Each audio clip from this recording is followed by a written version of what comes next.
Nuestra salud es lo más importante y valioso que tenemos. Durante 20 años hemos llevado mensajes de educación y conciencia a diferentes hogares para que paso a paso logremos tener mejores estilos de vida.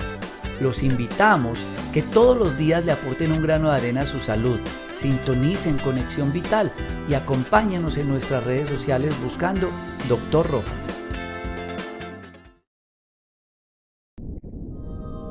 Jorge Enrique Rojas Quiseno es hijo de una costurera y de un comisionista y está en la búsqueda de los conocimientos para una práctica médica más humana y más natural. En una de las cirugías que entraba como ayudante teníamos que amputarle el pie a una paciente y yo no veía máquina de anestesia. Entran unos dos orientales y hacen unos bloqueos con agujas y es así como empiezo a descubrir vacíos. Yo quería vivir con los indígenas y ver una cantidad de procesos terapéuticos que tampoco nunca me habían enseñado, con que podía manejar tanto con la fitoterapia, que son el uso de las plantas medicinales. Escribí un libro que se llama Las 100 enfermedades más frecuentes, pero a ese libro yo le tenía que poner el complemento terapéutico y escribo cómo hacer de la cocina una farmacia. Si la comida mala nos enferma, la comida buena nos alivia. Uno dice, sí se puede ejercer una medicina diferente. ¿Desde dónde? Desde esto, desde la huerta, que en conjunto permiten buscar la salud. El ego es creer que una sola persona es capaz de curar a un paciente de algo. Nosotros en los parques de la salud tratamos de hacer una consulta integrativa, donde un médico puede hacer la historia clínica, pero es evaluada por 10. Empiezo a estudiar la nutrición y a descubrir cómo podría enfrentarme a tantas enfermedades sin un peso en el bolsillo, pero en una finca o en un supermercado. En la medicina uno debería actuar en grupo. En la comida sucede lo mismo. Cuando yo realizo un batido, estoy haciendo una sinergia de unas propiedades terapéuticas nutricionales que en conjunto permiten buscar la salud.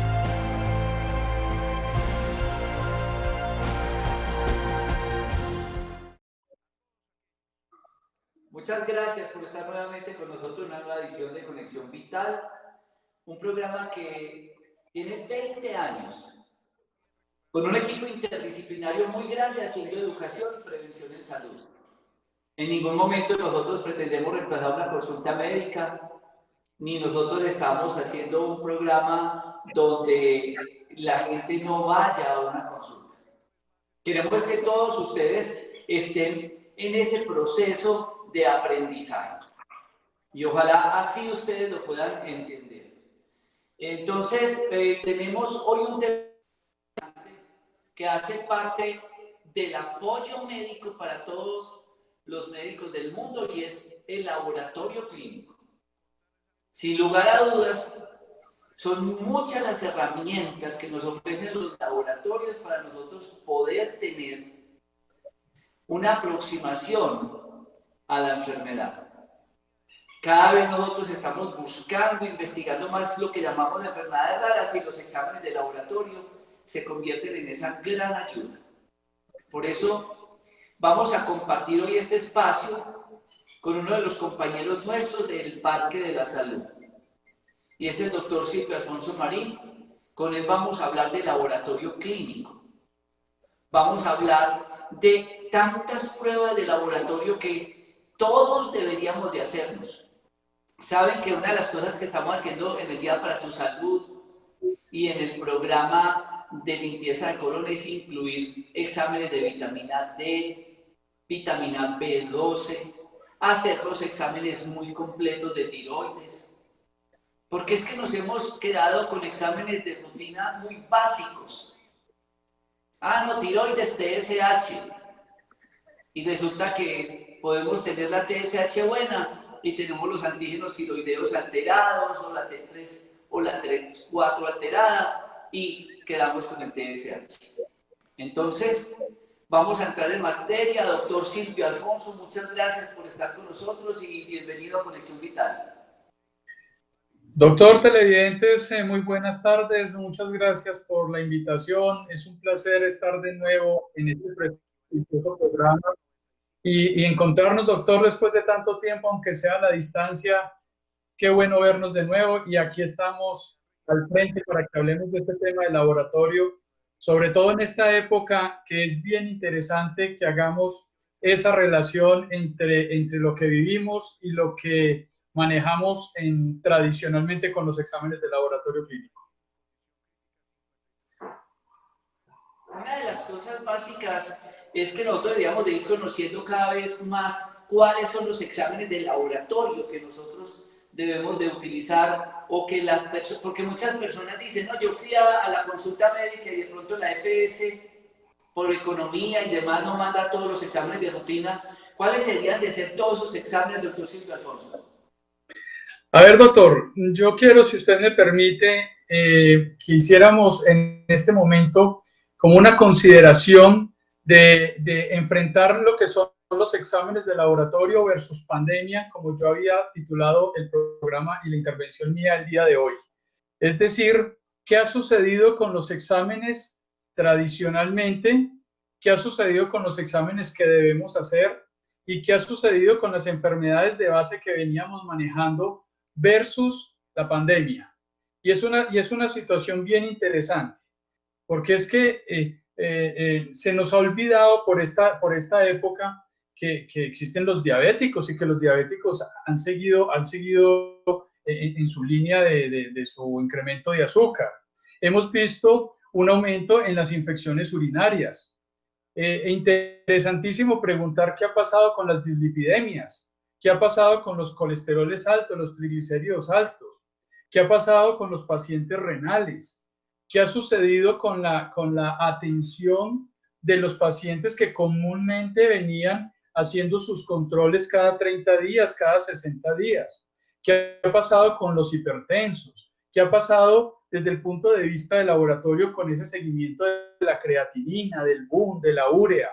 ¿Qué ha pasado con el seguimiento de la vitamina D?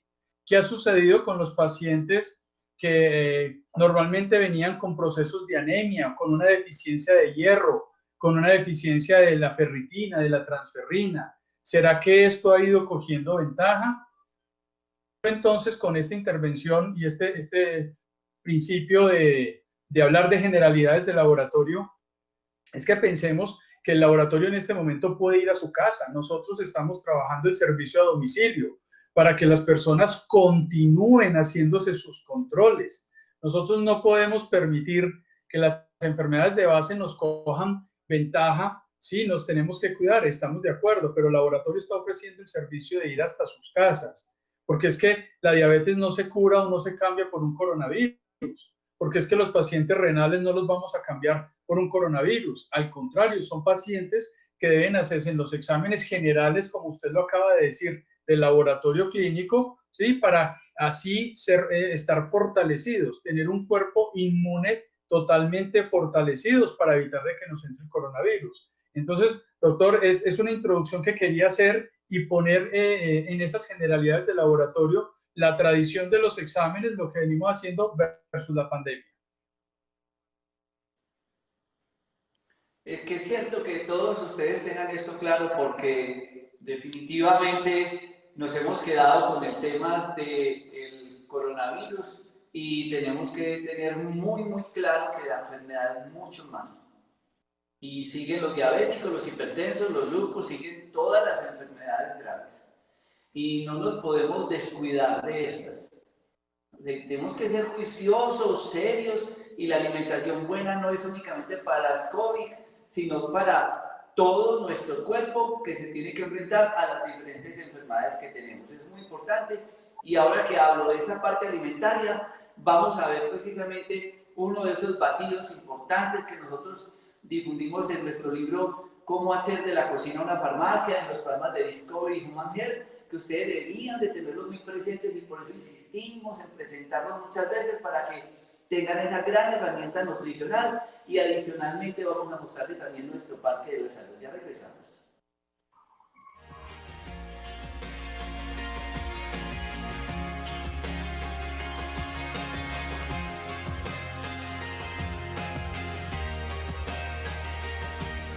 Jugo inmunoestimulante que deben de consumir en ayunas y antes de acostarse. La alternativa más saludable.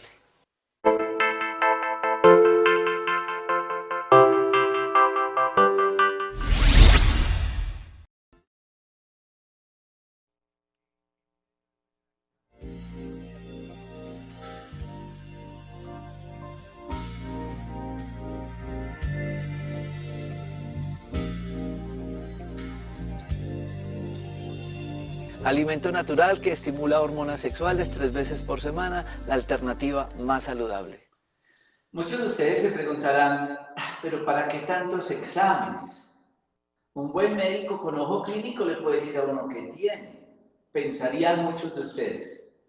Quiero mostrarles una nota de uno de mis sobrinos que también es médico, es internista, es cardiólogo y ecocardiografista y más cosas. Y está en La Chaya, en Bogotá. Y es una persona que tiene esa formación ortodoxa. Y él nos va a explicar por qué es tan importante desde nuestra parte clínica tener esos exámenes de laboratorio. Las personas se hacen exámenes de sangre, ¿cierto? Entonces, algunos laboratorios les hacen colesterol y triglicérido. Entonces sale colesterol alto. Desglosemos un poco ese colesterol, qué es lo que pasa, que hay colesterol bueno, que hay malo, que hay uno que tapa las arterias, que puede llevar al infarto, que puede llevar a esa enfermedad coronaria. ¿Qué es lo que pasa? ¿Cómo esa grasa termina allá en los vasos del corazón? Muy bien. Todo el metabolismo de los lípidos, o sea, del colesterol y de los triglicéridos, en adelante nos vamos a referir a los lípidos.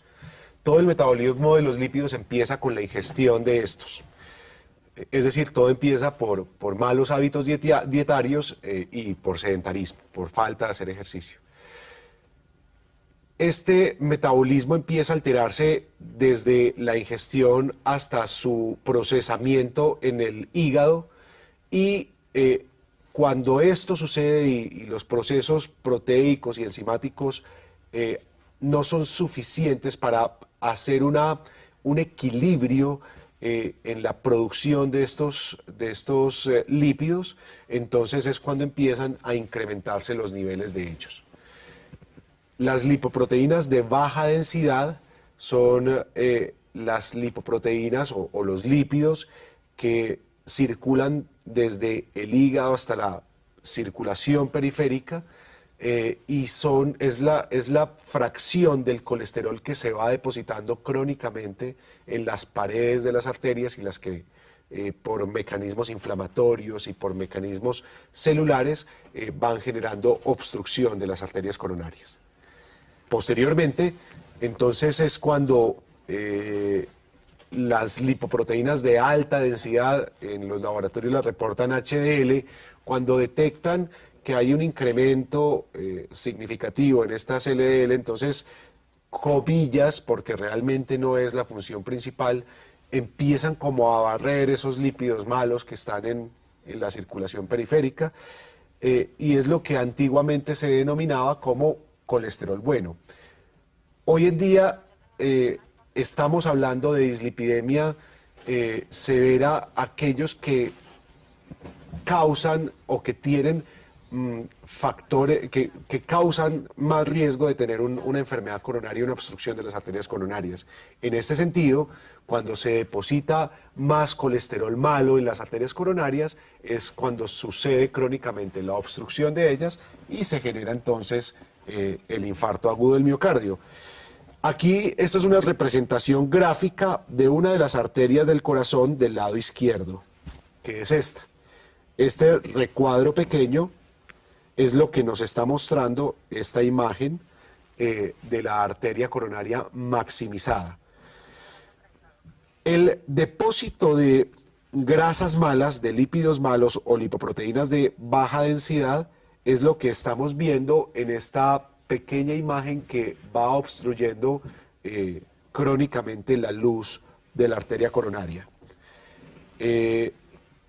Pero eso, como ustedes ven, no solo afecta la luz de la arteria coronaria, sino que procesos inflamatorios también van lesionando la capa muscular y la capa que está por debajo de la capa que recubre la parte interior de la arteria coronaria.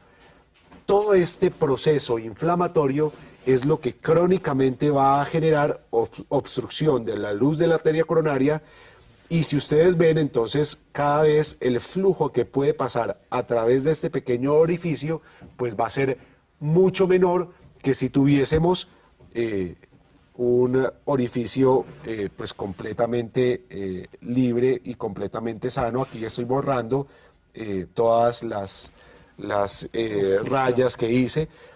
ustedes, si pueden imaginarse, este orificio es mucho más grande que un orificio que crónicamente vaya obstruyéndose y vaya cerrando la luz de la arteria coronaria. Eso que acaba de explicar mi sobrino José Fernando es la enfermedad resultado, digamos, de colesterol en el cuerpo. Pero ¿quién me ayuda en ese proceso diagnóstico? Laboratorio clínico. Y no es únicamente colesterol y triglicérido, es el perfil lipídico completo. Es conocer los niveles de azúcar de la persona. Y es una serie de exámenes. Doctor Silvio, hablemos un poco de eso que es la principal causa de muerte en el mundo, la enfermedad cardiovascular y los apoyos diagnósticos. Sí, doctor. Recordemos entonces que en ese perfil lipídico nosotros tenemos colesteroles de alta y de baja densidad. Existen unos colesteroles muy buenos, que es el colesterol HDL, que es el colesterol que nosotros denominamos el colesterol escoba, el que está por dentro de las venas barriendo, el que evita que nuestras venas se nos tapen, se nos taponen, que se calcifiquen. Y es un colesterol que nosotros lo adquirimos primero con una dieta sana, una dieta buena, ¿sí? Para aumentar ese HDL, a la par con un buen ejercicio. Son las palabras claves aquí para que ese colesterol lo mantengamos alto y evitemos el riesgo coronario. Existen los otros colesteroles que son colesteroles denominados colesteroles malos, como el colesterol VLDL y el colesterol LDL. Esos colesteroles son los que nos taponan las venas, son los perjudiciales para la salud y son los que nos llevan a nosotros a tener problemas cardíacos. Además, en ese perfil lipídico, nosotros también debemos analizar lo que son los triglicéridos. Los triglicéridos en el lenguaje común son harinas y dulces. Esas dos palabritas son bien dañinas, harinas y dulces. Por eso entonces el perfil lipídico consta de un colesterol total, un colesterol HDL, un colesterol LDL, un colesterol VLDL y unos triglicéridos. Existe una formulita que es el índice arterial, que es la relación existente entre el colesterol total y el colesterol HDL. Entre mejor colesterol HDL tengamos, va a ser mucho más benéfico para nosotros y eso nos va a evitar a nosotros un índice cardíaco alto. Entonces son exámenes que debemos hacer de rutina, como nos decía el doctor en la intervención anterior, y son importantes los exámenes de laboratorio no solo para descartar procesos de lipidemia o hiperlipidemia, sino también para que el médico tome ciertas conductas, porque los exámenes de laboratorio, dependiendo de sus resultados, el médico toma conductas que pueden ser diferentes. Así como el examen de colesterol debe de ser varios, no es colesterol y triglicéridos solo, sino varios. Y así como yo colocaba el ejemplo de la tiroides, no es únicamente la TSH, sino los otros. ¿Cómo es el del azúcar? Porque todo el mundo dice, hágame el examen de azúcar, a ver si tengo el azúcar alta. Pero se habla de hemoglobina glicosilada, de insulina, de pre y post. ¿Cómo se hace poco de exámenes que se hace referente al azúcar en el paciente que se está sospechando una diabetes? Doctor, qué bueno ese comentario en esta época. Recordemos que en esta cuarentena, el habernos quedado en casa, muchas de las personas por nuestra cultura, pues tenemos la costumbre de comer algo más y de comer mucho dulcecito y de comer mucha harinita. Es bien importante, y como decíamos al principio, que nosotros no nos podemos olvidar de que debemos de hacer una medicina preventiva. Entonces no se nos debe olvidar de hacer el colesterol, de hacer los triglicéridos, de hacer una glicemia, de hacer el examencito de azúcar. Con respecto a lo que usted me pregunta, efectivamente existen dos exámenes que tienen que ver directamente con el nivel de azúcar que tenemos en el torrente sanguíneo. Uno es la glicemia basal, que es la glicemia o el azúcar que nosotros nos tomamos en sangre, que se debe hacer en ayunas. Ahí tenemos un parámetro. Pero tenemos un examen un poco más especializado, que es la hemoglobina glicosilada. Esa hemoglobina glicosilada nos permite o le permite al médico evaluar el paciente 3 meses hacia atrás en su comportamiento de azúcar en el organismo. Es decir, se informa a nivel del laboratorio, un examen en porcentaje que el médico mira es el comportamiento de los últimos 3 meses. En algunos laboratorios, como en el caso nuestro, esa hemoglobina glicosilada va a la par de una glicemia, también aparte de la glicemia basal. ¿En qué consiste esa glicemia? Que es el promedio de todas las comidas en los últimos 3 meses. Es un examen que es bien fácil de hacer, no es un examen costoso y es de una ayuda importantísima y grande para el médico.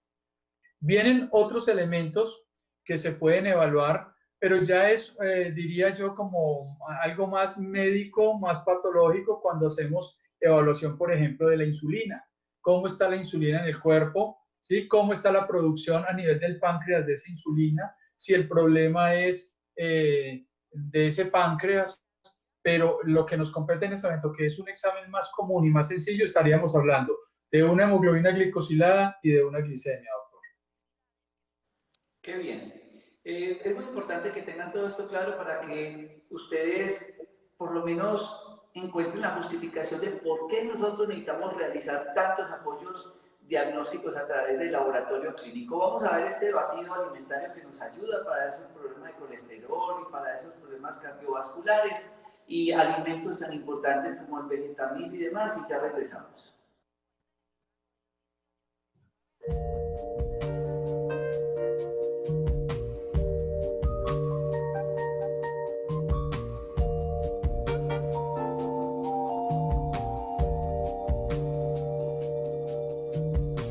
Quemador de grasa para consumir en la mañana y en la noche, la alternativa más saludable.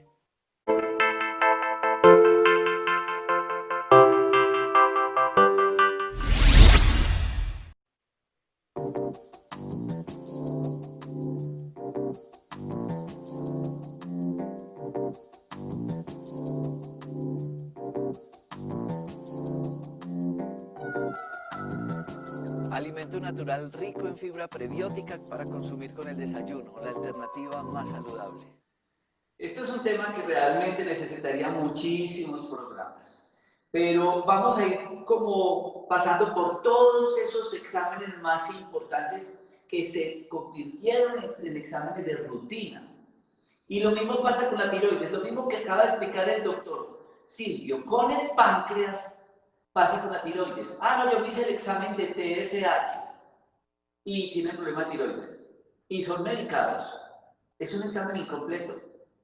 Vamos a ver esta nota de tiroides para que el doctor siempre nos habla de por qué es tan importante el resto de los exámenes en la evaluación de tiroides. Situada en la parte anterior del cuello, cuya función es la regulación de los metabolismos del cuerpo a través de la producción de las hormonas tiroideas T3 y T4. Las tareas de regular cosas como la temperatura corporal, ritmo cardíaco, niveles de colesterol, sodio en el cuerpo y muchas más. Por ende, la tiroides se encarga de producir hormonas muy importantes para nuestras funciones vitales. El hipotiroidismo es cuando la tiroides deja de producir hormonas. Es una enfermedad muy frecuente en mujeres de mediana edad. Sus síntomas a veces se pueden confundir con otras enfermedades. Los síntomas del hipotiroidismo son sueño diurno excesivo, hinchazón de manos y pies, fatiga, estreñimiento, mucho frío, voz ronca, piel muy seca, notoria caída del cabello, alteraciones menstruales, abortos de repetición, infertilidad y aumento rápido de peso.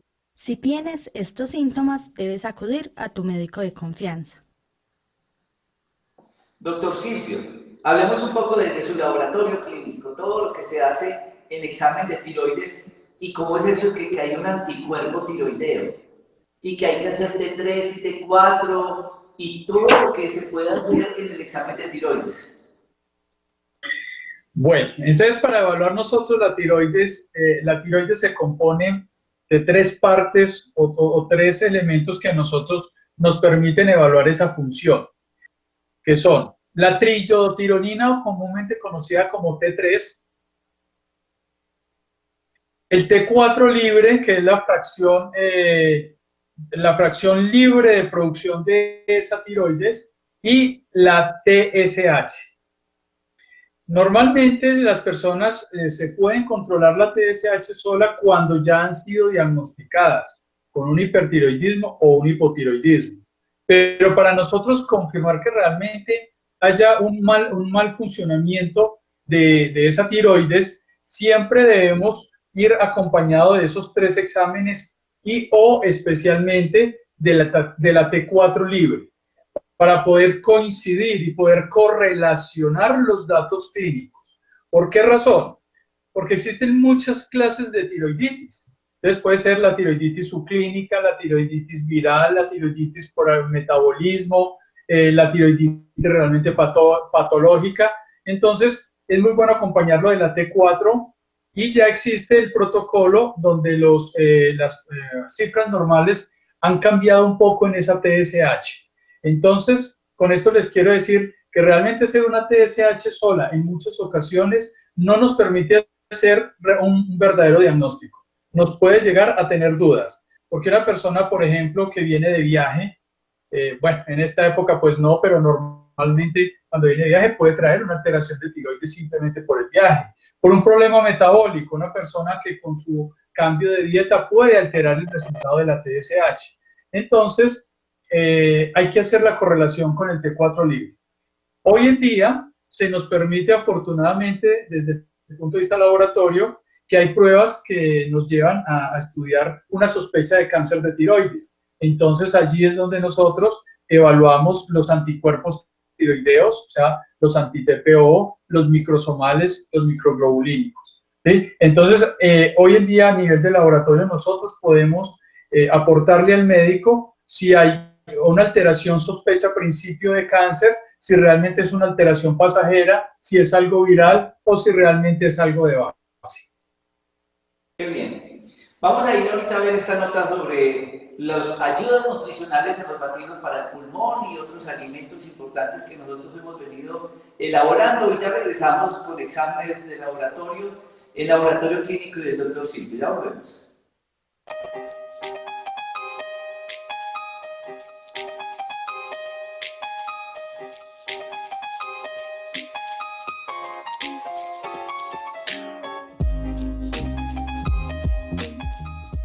Jarabe natural que estimula la salud pulmonar, la alternativa más saludable.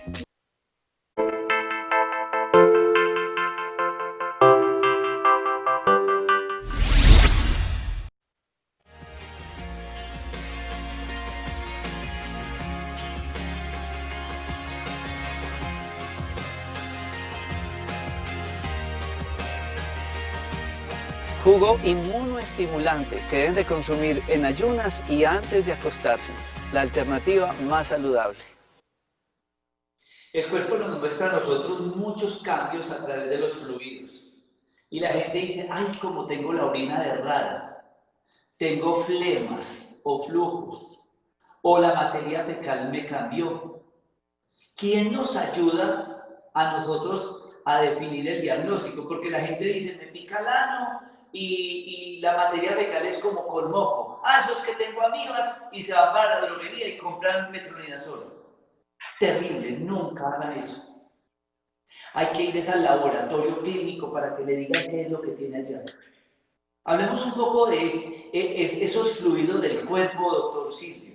¿Qué es eso del parcial de orina que le da lectura a uno de tantas cosas? Del coprológico, de todas esas secreciones.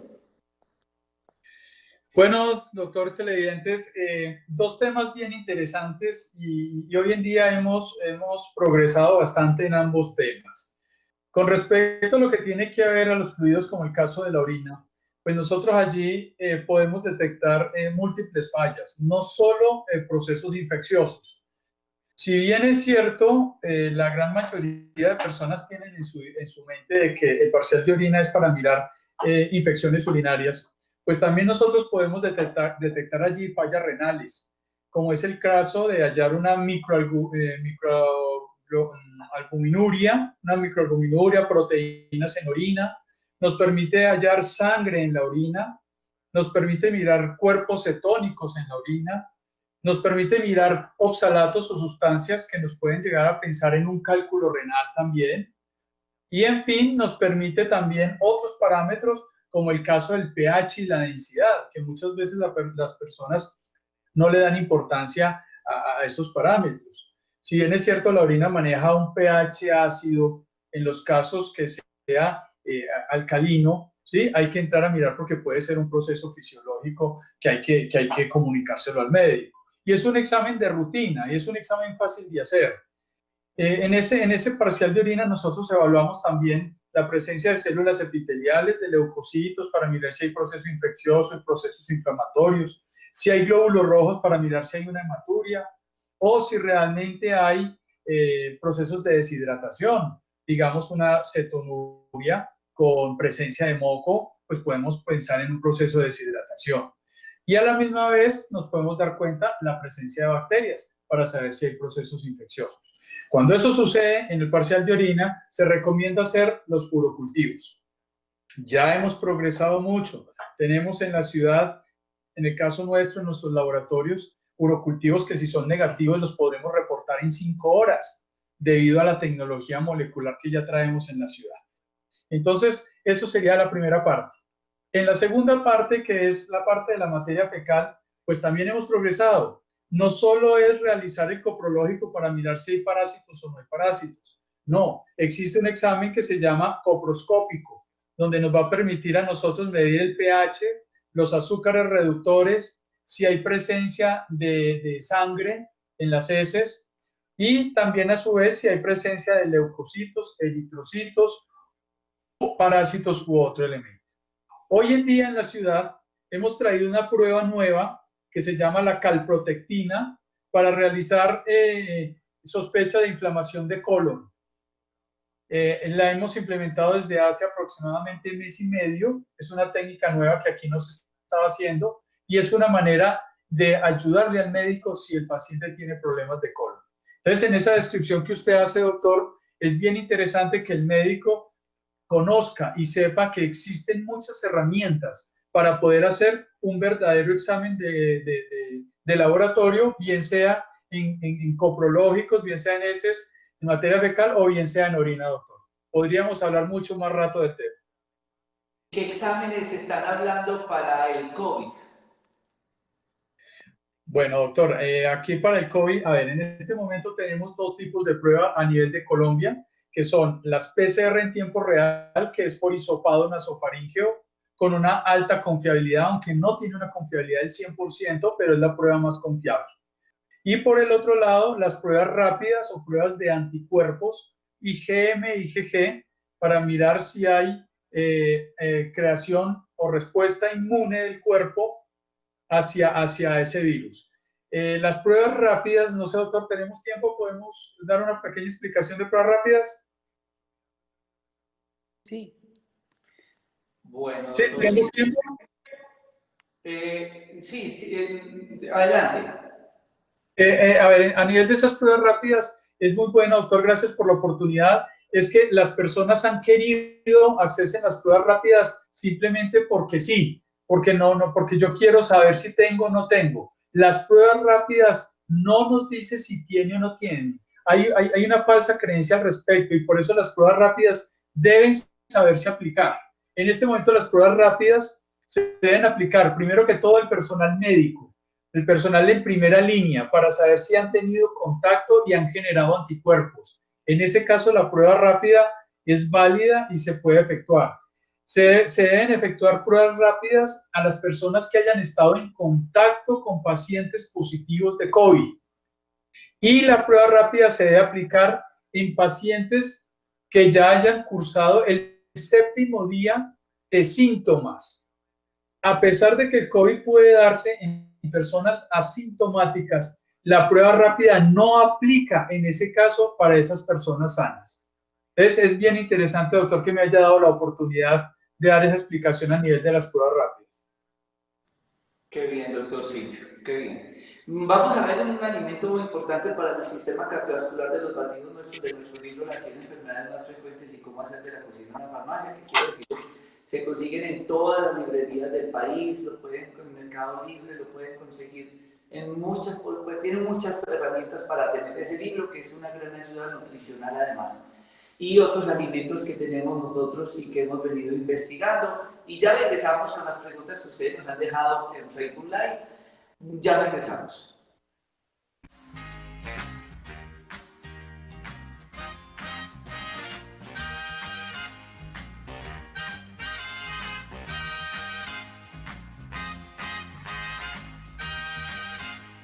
Potencializador del sistema cardiovascular, se toma 3 veces por semana, la alternativa más saludable.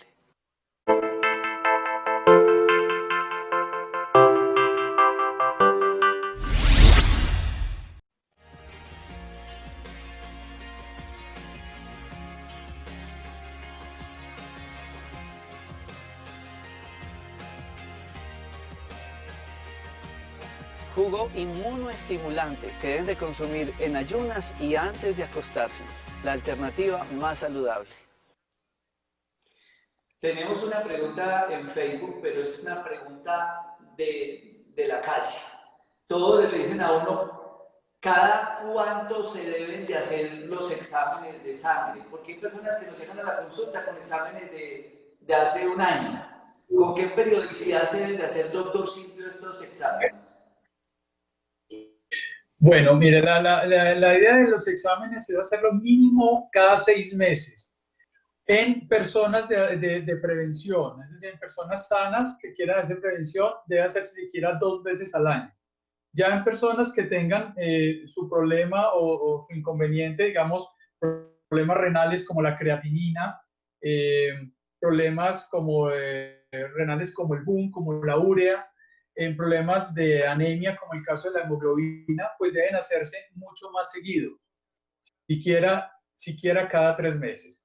Todo depende es de la sintomatología y de la característica de la enfermedad que tenga el paciente. En el caso de la tiroides se debe hacer también cada dos veces al año o cada 3 meses según sea el caso. Todo depende del medicamento. Recordemos que los medicamentos obviamente tienen una relación directamente proporcional con los resultados de laboratorio. Entonces, todo depende de la patología del paciente o la intención que tenga el médico. Es decir, si el médico quiere saber cómo le está obrando el medicamento, cuánto es la dosis que debe tomar, pues obviamente tiene que hacerse los más seguidos. Ahora, hay pruebas que exigen exámenes de laboratorio. Por ejemplo, si el paciente se va a hacer un TAC, debe hacerse el examen de creatinina porque hay que mirar el riñón antes de hacer la prueba. Y así sucesivamente podríamos citar varios tipos de análisis. Lo mismo pasa cuando nosotros vamos a hacer una terapia de quelación. Tenemos que hacer exámenes y entre eso es muy importante el examen de creatinina que nos dice cómo está filtrando el riñón. Tenemos otra pregunta, doctor Silvio, y es una persona que esté sana, aparentemente, ¿cierto? Porque recuerden que la mayoría de las enfermedades son silenciosas. Entonces yo me siento bien y yo quisiera hacer unos exámenes de rutina por prevención. ¿Cuáles deberían de ser esos exámenes? Bueno, los exámenes preventivos son perfil lipídico para mirar toda la parte de grasas, como la tenemos, toda la parte lipídica. La glicemia para mirar el examen de azúcar. Un cuadro hemático para que nosotros sepamos cómo estamos de defensas, en el caso de los leucocitos o células blancas, porque es que el cuadro hemático nos evalúa médula roja para mirar glóbulos rojos, médula blanca para mirar leucocitos y sus células, y las plaquetas para mirar los procesos de coagulación. Es decir, que nosotros debemos de hacernos mínimo un perfil lipídico, una glicemia, un cuadro hemático y un parcial de orina. Tenemos una pregunta de Clara Inés, bien interesante. ¿Qué exámenes se puede hacer uno para descartar o sospechar si tiene hígado graso y ácido úrico? Bueno, muy importante la pregunta. El hígado graso generalmente se diagnostica es por ecografía. El seguimiento que se hace a nivel de laboratorio son con las transaminasas, porque el hígado graso es importante que no nos vayan a desbordar las transaminasas. Pero aún así las transaminasas como tal no es un diagnóstico de hígado graso. El hígado graso se hace es por ecografía. Por laboratorio simplemente hacer un seguimiento de lo que son las transaminasas. Son claves para los procesos de hígado graso. Y con respecto al ácido úrico, el examen se llama ácido úrico, para mirar que no se formen esos cristales y nos lleven a un proceso de gota, que es el dolor en articulaciones e inflamación de las mismas. Mañana vamos a tener un especial sobre imágenes diagnósticas y ecografía. Tenemos una pregunta de una televidente diciendo que siente como una masa acá, que le mandaron un examen de tiroides. ¿Por qué los exámenes de laboratorio deben complementar los exámenes ecográficos. Sí, señor, efectivamente se deben complementar porque muchas veces la sintomatología o lo que aqueja al paciente debe ser a la par con ecografía o otros estudios y el examen de laboratorio, porque es que hay cosas que se pueden confundir, tumores, ganglios, procesos inflamatorios o realmente que haya una alteración. Entonces, en muchas ocasiones hay que hacer diagnóstico diferencial y para que el médico haga ese diagnóstico diferencial, debe haber estudio de laboratorio, estudio ecográfico e historia clínica. Teníamos otra pregunta en Facebook que nos refería a que el colesterol le ha subido a pesar que la dieta está bien y demás. Mire lo que está diciendo el doctor Silvio Marín. Uno puede encontrar que la ecografía tenga hígado graso y uno puede estar haciendo ese examen de laboratorio y la gente dice colesterol triglicérido, pero hay que hacer pruebas de función hepática. Entonces yo tengo colesterol alto y como bien, y sigo colesterol alto y como bien. Hay que mirar cómo están las otras pruebas, porque no es únicamente colesterol hígado. ¿Cuáles son esas otras pruebas nuevamente, doctor Silvio? Y recuerden el complemento de la ecografía, que es el tema que vamos a tocar mañana. Doctor, bien importante aquí el Día para tu Salud, ¿no? Cómo allí en el Día para tu Salud confluyen varios especialistas, varios médicos de diferentes ramas, por lo que usted está diciendo. Nosotros necesariamente tenemos que complementarnos en las diferentes áreas de la medicina. Entonces, lo que ve el ecografista, lo que ve el bacteriólogo, lo que ve el laboratorio, lo que ve el ginecólogo o el pediatra. Entonces, es bien importante esa situación y en el Día para tu Salud, usted más que nadie nos puede contar al respecto es la cantidad de profesionales que están allí y la facilidad para que las personas tengan acceso a ellos. A nivel del hígado graso, entonces, repetir, doctor, que es importante las transaminasas, mucho más que las bilirrubinas. Entonces, lo importante para el seguimiento de hígado graso a nivel de laboratorio son las bilirrubinas, TGO y TGP, a la par con la gamma-glutamiltranseptidasa o la gamma-GT. Son nombres muy difíciles, ¿no? Pero son exámenes que nosotros tenemos como herramientas a través del laboratorio clínico que siempre nosotros los tenemos como ayuda en nuestros parques de la salud. Poder hacer tantos exámenes, acompañar al paciente y esto nos da por lo menos una guía muy grande en el diagnóstico. Doctor Silvio, muchas gracias por hacer parte del equipo de los parques de la salud. Muchas gracias por toda su educación y por toda su información. Doctor, a usted muchas gracias por la invitación. Le reitero mi alegría de volverlo a ver, aunque sea a la distancia, porque hace días no podemos compartir. Muchas gracias por la invitación a todo el personal que nos llevó a cabo el programa y estamos prestos para lo que ustedes dispongan. Muchas gracias, los invito para que estén muy atentos que vamos a tener mañana un especial con dos hermanos, el doctor Roberto y el doctor Mauricio Rojas Barreto. Ellos son los que nos apoyan en imágenes diagnósticas, en ecografías, y vamos a hablar de este tema tan importante para que estén muy atentos. A todos ustedes, mil gracias. No olviden suscribirse también en YouTube para que tengan ahí ese canal educativo buscando Dr. Rojas en Instagram, en Facebook. Nos pueden seguir, nos pueden dejar sus inquietudes y comentarios y muchas gracias por estar con nosotros. Felicidades.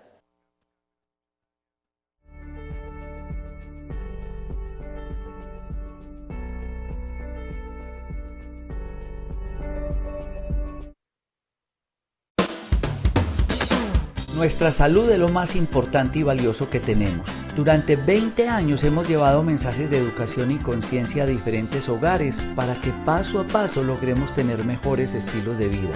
Los invitamos que todos los días le aporten un grano de arena a su salud, sintonicen Conexión Vital y acompáñenos en nuestras redes sociales buscando Dr. Rojas.